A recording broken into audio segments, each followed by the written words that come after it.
तनी हमारे भौजी दे क्यों ना बताए हो के तनी हमारे भौजी क्यों ना बताए हो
क्या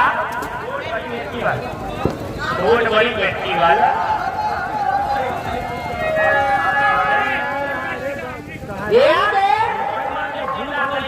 छप्पन छोड़ी 72 वाला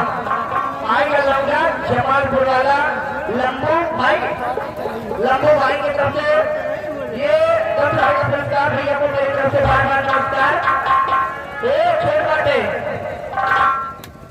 अच्छा ओके तो बराबर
जैसे चूहे महुआ राजा चूहे बाहर का हो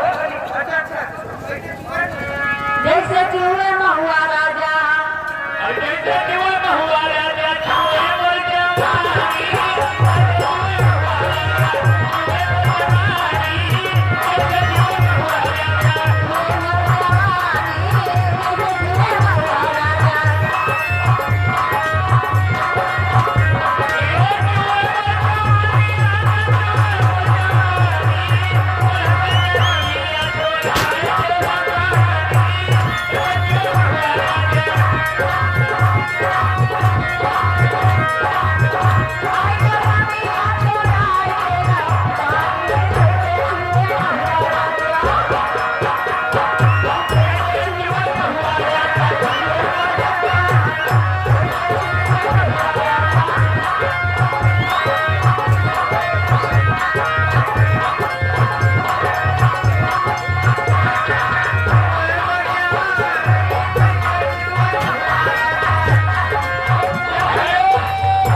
आपकी तरफ से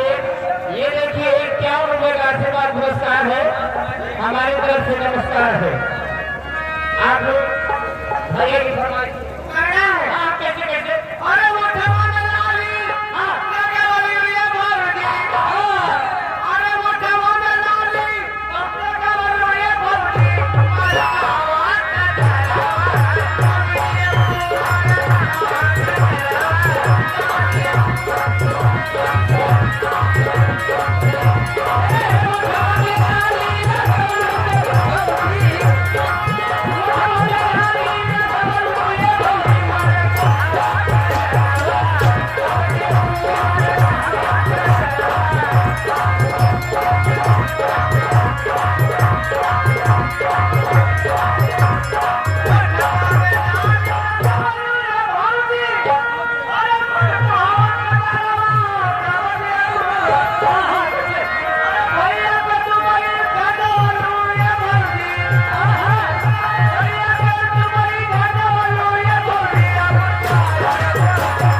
आशीर्वाद पुरस्कार आ रहा है।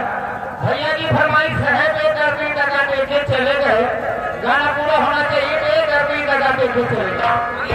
इसी बीच में आगे आप लंबू यादव भाई आपको 10 रुपए का पुरस्कार, उनका फरमाइश